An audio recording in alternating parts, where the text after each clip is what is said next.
Alright, so nagbabalik tayo sa ating violin tips and tricks. And for today's video, let's answer a question from a video from I think 2 or 3 weeks ago asking paano ba daw mag-price or how do you price your services for gigs and events since December ngayon and marami ding mga events and gigs that are happening. Especially if you are a beginner or starting out dun sa industry na to, wherein you are playing for events or small gatherings or gigs. Ano ba yung mga things that you should consider when you're trying to create your own rates or pricing. Ayan. So, of course, merong mga standard rates na available right now kung ano yung mga rates sa mga events. But also sometimes, especially kapag yung mga solos and siguro kung mga friends and families mo pala yung kumukuha sa'yo, paano mo ba ibibigay yung rate na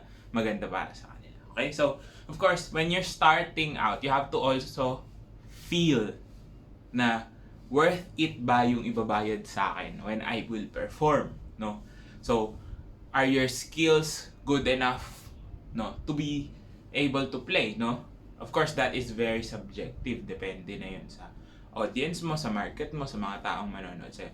And you also have to remember that you are in let's say, a business, di ba? When you are performing for an event, that's service that you render, So, of course, wag din tayo mahiya na sumingil dun sa tamang rate. Because, again, you are giving your skills, talents, time, and effort in order for you to please your clients, So it's still a business. It's still a source of income na hindi mo dapat ikahiya if you are also playing as an event musician, Of course, So kapag nagsisimula ka again, the first thing you need to understand is, are my skills good enough to be able for me to perform and get paid for it, So kailangan mo munang ma-level up yung standard mo na yon that you are able to perform, whether you're playing for a friend, or you're playing for clients nga na hindi mo rin masyado kakilala that you got to meet through your networks. Yan. So, another thing is you have to understand that you are not getting paid for them solely for your talent, So, you have to understand that you also have to consider the expenses that you have for pricing, So, you have to consider how far the event is from your location, So, kung magko-commute ka ba, magbabas ka ba, do you need a plane ticket, for example, 'di ba? Ano ba yung mga expenses mo? Food, of course, when you're traveling, kung medyo malayo. So, you have to also account that in sa mga rates nyo, Another thing is, of course, the time and duration. Mamaya, whole day, diba? So, iba din yung magiging rate for a whole day event, iba yung magiging rate for a half day event, or let's say sometimes 1 or 2 songs lang, or 2 or 3 songs lang. So, you also have to take into account kung magkano yung mga sisingilin mo when those things are said and done. Ayan. So, important lagi malaman mo muna yung details before you give out your rates, Ayan. So, ano ba yung mga standard na rates? Usually, I think some people will charge 3,000 to 4,000 pesos, 4,000 to 5,000. It really depends on you, your skills, and of course, your market as well, So, depende. Minsan, sa mga friends, of course, tumutugtog tayo ng libre. It just really depends on which people you want or need to play for free. May mga bagay na hindi mo rin naman kailangang bayaran, but there are also times that you need to get paid, especially if those things are, yun nga, minsan kasi nagkakaroon ng mga events na sasabihin nila, ganito yung budget, or baka pwedeng libre na lang, or ang exchange is exposure. Of course, hindi ka naman, exposure won't pay the bills, diba? Sabi nga ng mga musician. So, you also have to be careful of the clients that you choose, Sometimes kasi yung ibang mga clients, they think na, madali lang naman yung ginagawa niyo, so you should only get paid like this, or ganito lang yung rates na ibibigay. Of course, di nila naiintindihan. You have to explain to them properly that the skills you acquired didn't just come out from nowhere, di ba? Nag-aral ka, nag-lessons ka, you have to invest in gear, you also have to invest in yourself, no? Yun nga, yung mga lessons, master classes, ano pa ba, yung mga experiences, no? Of course, going to watching concerts, watching events, no? Yung mga ganon, hindi naman nila talaga nababayaran yun. Again, you're only getting paid for your time and effort, no? Your talent, hindi nila kayang tumbasan yun, hindi nila kayang bayaran yung talent na meron ka, no? Yan.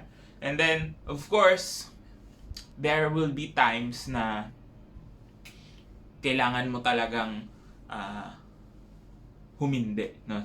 Of course, there will be times that you would say no, especially if you know your worth, no? Yun yung pinaka-importante sa lahat, eh.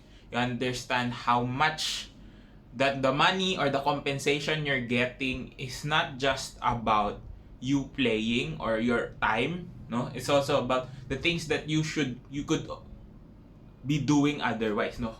So, pupuntahan mo ba, tatanggapin mo ba yung gig na ito, na ganito yung magiging situation, medyo stressful, ganyan, or may iba ka pa bang options that you could actually do? So, you also have to weigh those things, especially right now, di ba, madaming mga dumadating na mga gigs and events. You have to weigh those things out.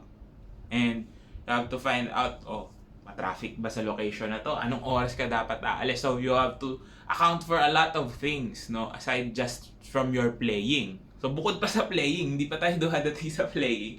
We already have things that we need to watch out for or look out for pagdating sa mga events. So you have to really be careful, no? When you're trying to give out your rates, no? Kasi, for example, if you're going to commute, magkano yung magagastos mo? If you have a car or magpupunta ka sa isang event, yung gas na makakonsume mo or kung out of town. So, kaya may mga out of town rates, no? So, may mga ganun. And then, meron din naman kasi yung ibang mga clients that think na kapag mas konti sila, no? Let's say, for example, di ba, after 2 years, maraming mga events na they only cater to small groups. So they think, 50 lang naman yung guests ko, baka pwedeng mas mura na yung musicians. Pero what's the logic behind that? No? Parang hindi ko pa rin maintindihan. Kasi hindi naman hihina yung tugtog mo or hindi rin naman kokonti yung set na tutugtugan mo, no? Same amount of time, same duration, no? Of course, you still need sound systems, you still need to bring your instrument. So, yung mga ganong reason, of course, if they can reason out na mas kokonti yung tutugtugan mo, edi okay lang, mas babaan mo yung rate mo. But, again, huwag ka tatanggap ng gig na lugi ka. No? At the end of the day, it's a service that you render.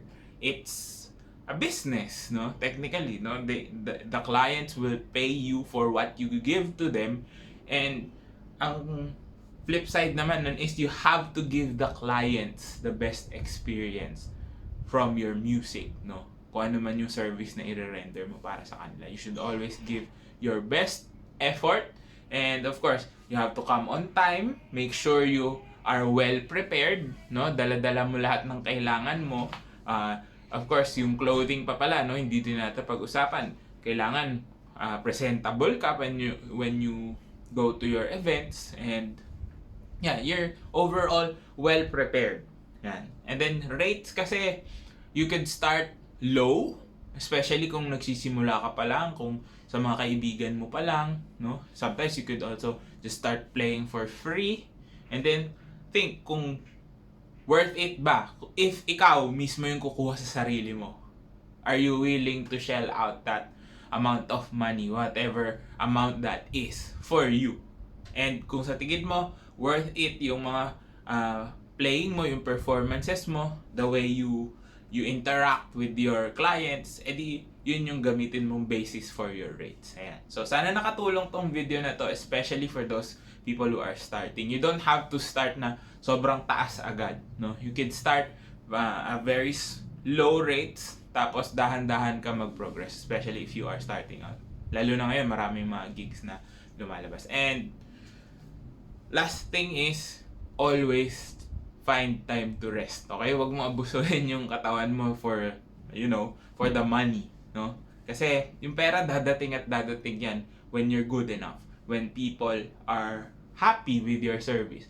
Pero yung health mo and your well-being, hindi na yan maibabalik kung magkaroon ka ng sakit because of stress and overworking, no? So, always take care of yourselves.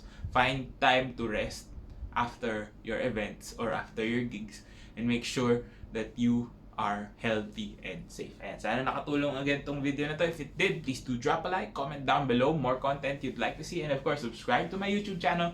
Follow me on all my socials. All the links you need down in the description box below. This has been Ryan Monakil for Violin Tips and Tricks, and I'll see you on the next video.